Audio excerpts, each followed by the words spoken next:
안녕하세요. 저는 30대 후반의 평범한 남자이고 현재는 서울에서 조그만 식당을 운영하면서 살아가고 있습니다.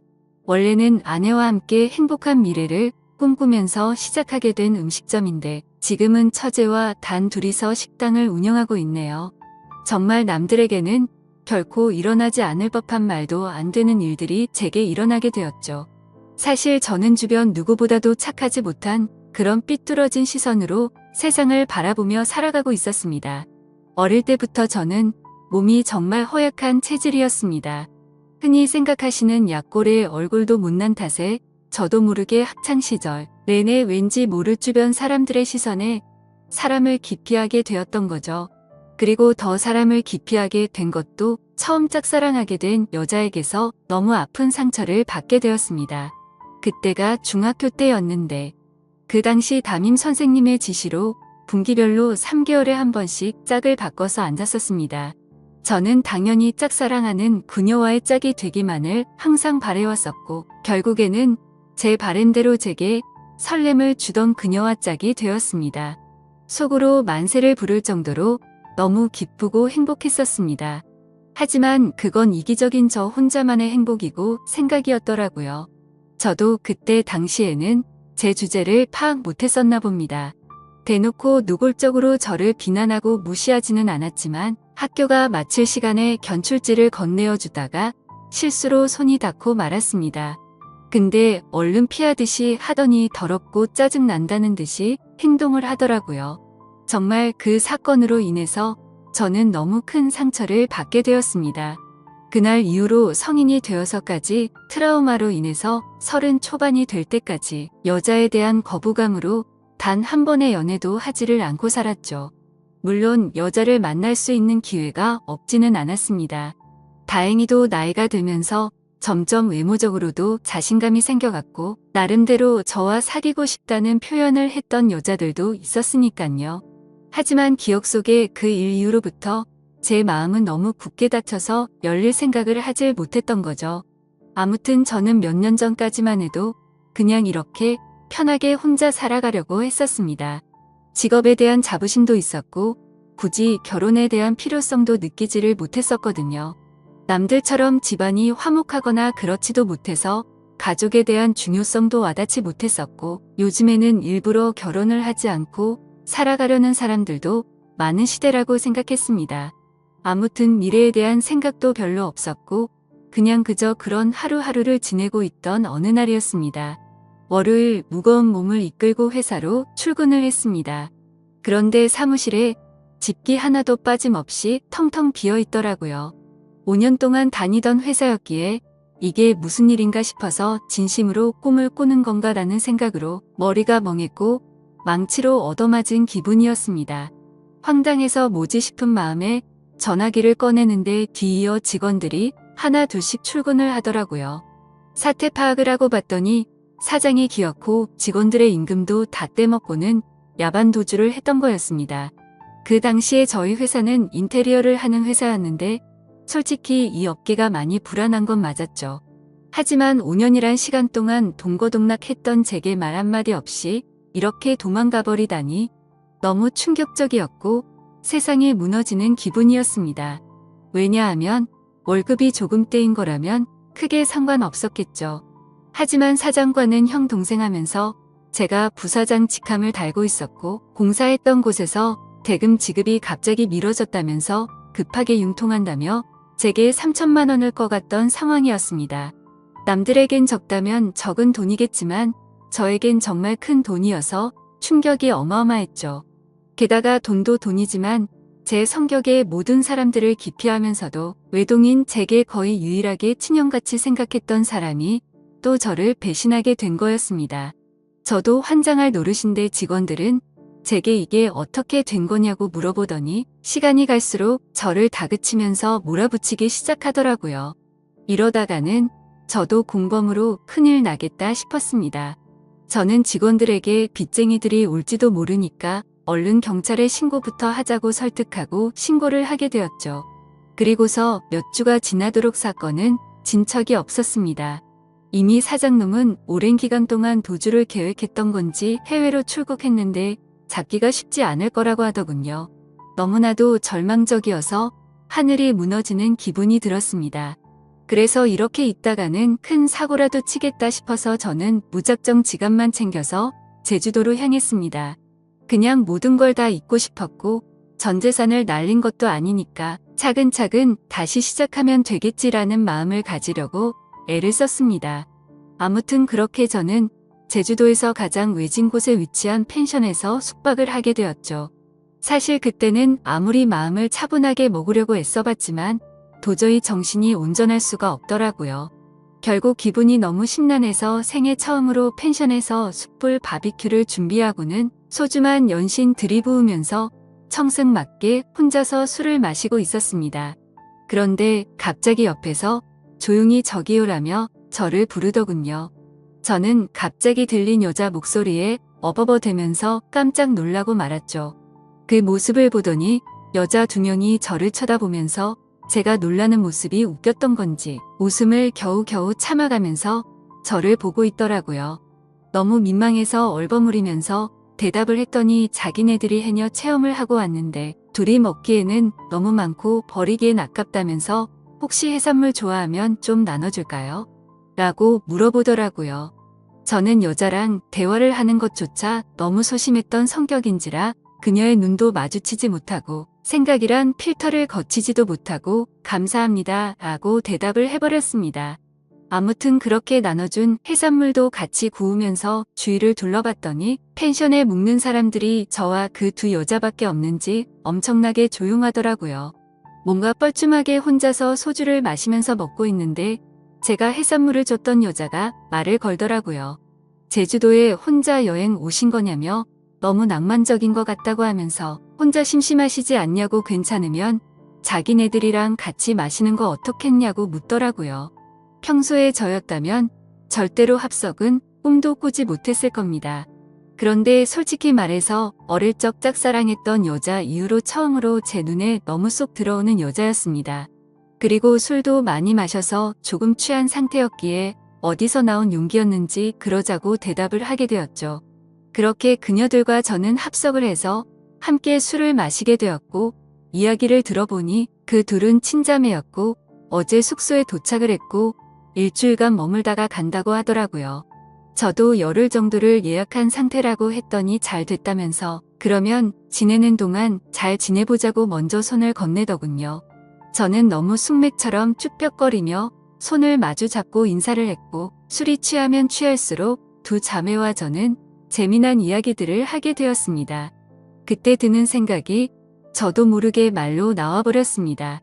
사실 혼자서 괴로움을 삭히려고 왔는데 혼자 있을 때는 더 괴롭더니 지금은 괴로운 게 다 잊혀지고 너무 즐거운 것 같다고 말했습니다.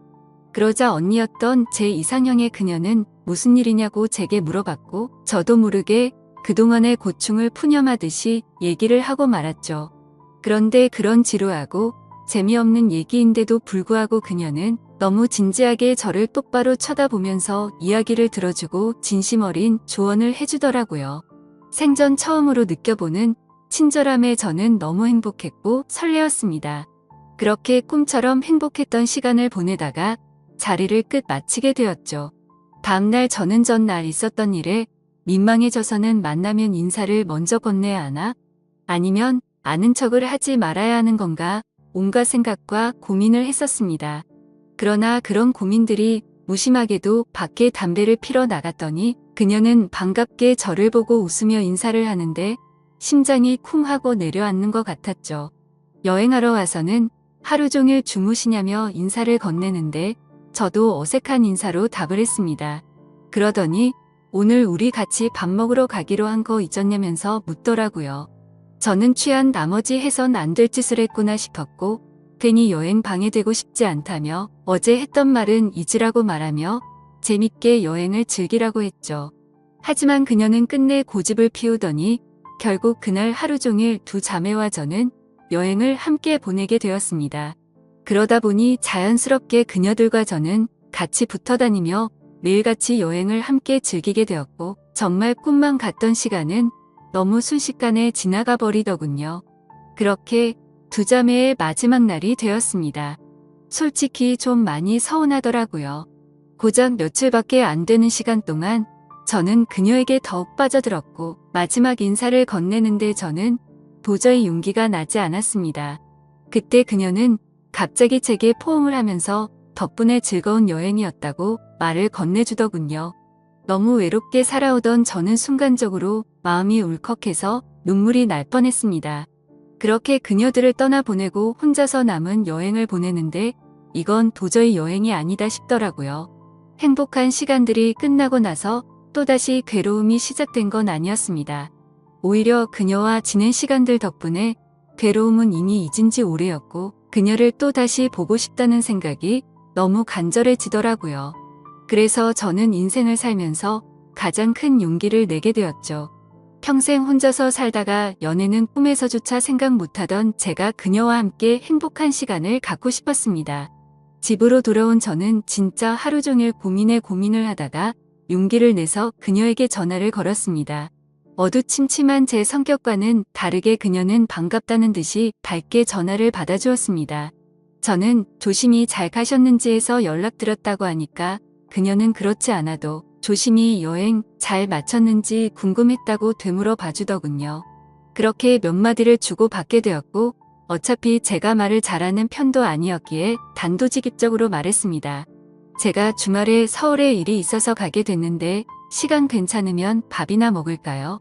라고 물어봤습니다. 그러자 잠깐의 고민도 없이 그녀는 그러자고 대답을 했고 약속을 잡은 뒤에 통화를 끊게 되었죠. 얼마나 긴장을 했던 건지 손이 떨리고 등에 땀이 흘러내릴 정도였습니다. 며칠 뒤에 약속 시간에 그녀와 다시금 만나게 되었고 행복한 시간은 또다시 순식간에 흘러가더라고요. 그날은 그냥 정말 보고 싶다는 생각에 갔던 거지 고백을 하려거나 그런 마음은 전혀 없었습니다. 하지만 마지막으로 들어간 와인바에서 와인을 마시다 보니 또 헤어지는 게 너무나 슬프더군요. 저는 그녀에게 앞으로도 계속해서 보고 싶다고 말했습니다. 그러자 그녀는 다른 여자들과 달리 제 마음을 알아줬는지 더 이상은 떠보지 않았고 제 손을 잡아주더라고요. 그렇게 제 인생에서 가장 사랑하는 그녀와 저는 연인이 되었고 남들에겐 힘들다고 하던 장거리 연애가 제게는 너무나 행복한 나날이었습니다. 아무리 멀다 한들 그녀를 매주 볼 수 있다는 건 제게는 너무 과분한 일이었죠. 우리는 그렇게 행복한 연애를 3년간 이어갔고 그녀 덕분에 저는 과거와 비교하면 너무나도 정반대의 사람이 되어 있었습니다. 새로운 직장에서 사람들과 웃으면서 대화도 잘 이어갔고 성실하고 착한 그녀를 따라서 고아원에 봉사활동을 다녔는데 제 마음이 너무 평온해지는 걸 느꼈습니다. 하루하루가 너무 행복해졌고 이렇게 살아갈 수만 있다면 가정이라는 걸 꾸려서 평생을 행복하게 지내고 싶다라는 생각이 들더라고요. 저는 그렇게 달라진 제 스스로에게 결심을 하고 그녀에게 청혼을 하였습니다. 그녀는 제 청혼을 받아주었고 저희는 결국 사랑의 결실을 맺게 되어 결혼을 하게 되었죠. 그 당시의 아내는 서울에서 처제와 함께 조그만한 식당을 운영하고 있었습니다. 그래서 아내와 상의 끝에 제가 이직을 하기로 했고 결혼을 하면서 제가 서울로 올라오게 되었죠. 아내와 저는 인생에서 가장 행복한 부부처럼 그 누구도 부럽지 않게 지냈습니다. 결혼한 지 2년 동안 한 차례도 다툼이 없을 정도로 주변에서 누구나가 예쁘게 봐주었죠. 그렇게 행복한 나날들을 보내다가 제가 다니던 회사가 또다시 부도가 나면서 저는 일자리를 또 잃게 되었습니다. 그때부터는 이렇게 불안한 직업을 하는 게 맞는 건가라는 고민에 빠져들었고 막상 또 새로운 일자리를 구하려고 하니 직장 생활에 지쳐 있었죠. 그러다 힘들어 하던 중 아내와 더 오랜 시간을 붙어 있고 싶었고 그동안 모은 돈을 보태어서 새로운 식당을 여는 게 어떨까 생각이 들었습니다. 저는 인테리어 회사를 다니던 경험을 살려서 아내가 모르게 직접 발품 팔아서 새로운 식당 자리도 알아보고 양식에 어울리는 인테리어 포트폴리오를 만들어서 아내에게 말했습니다. 더 이상 내 일에 흥미를 잃어서 직장에 다니는 건 그만하고 당신과 처제를 도와서 가게를 더 크게 해보고 싶다고 하면서 설명을 해줬죠. 한참 아무 말 없이 지켜보던 아내는 제 선택을 존중해주면서 그러자고 했고 그날부터 저와 아내 그리고 처제는 새로운 식당을 열기 위해서 분주하게 준비를 했습니다. 결국 저희는 나름 작지만 예쁜 식당을 열게 되었고 기대 이상으로 식당은 장사가 잘 되었습니다. 제 선택에 있어서 정말 많이 불안했고 걱정도 많았는데 이렇게 행복해도 되나 싶었죠. 아내도 솔직히 오랫동안 해오던 가게를 옮기는 게 불안했고 무서웠는데 저 하나만을 믿고서 그 큰 결정을 바로 내려줬던 걸 알게 되었습니다. 저는 착한 아내에게 너무 고마웠고 평생을 행복하게 해줄 거란 마음을 제 가슴에 되새겼죠. 하지만 하늘이 너무 원망스럽게도 제 바램과 그 행복은 산산조각이 나게 되었습니다. 아내가 일을 하던 도중에 갑자기 쓰러지게 되었습니다. 처음에는 가게가 바쁜 탓에 과로해서 그런 거겠지 하며 아내를 안심시켰었죠. 며칠 뒤 정밀 검사를 받아본 결과가 나왔고 의사 선생님은 너무 위험한 위치에 암이 발견되었다고 말하더군요. 드라마나 영화에서나 들어봤지. 이런 일이 제 아내에게 생길 줄은 정말 상상조차 못했기에 그 자리에서 바로 눈물이 났습니다. 의사 선생님이 말을 이어갔습니다. 이런 말씀 드릴 때가 자신도 가장 마음이 아프다고 하면서요. 솔직히 말해야 할 것 같다며 아무래도 너무 위험한 수술이 될 것 같다고 하면서 아내분에게도 솔직히 말씀을 드려야 한다고 하더라고요. 그 말을 듣는데 아내를 처음 만났던 제주도에서 처음 만난 그날 밤이 떠오르고 그동안의 일들이 순식간에 주마등처럼 지나가는데 저도 모르게 애처럼 펑펑 울어버렸습니다. 아내에게 이 모든 사실을 솔직하게 털어놓는다는 게 너무나도 어려웠습니다. 하지만 저를 저보다도 잘 아는 아내는 저를 보자마자 눈치를 채더라고요.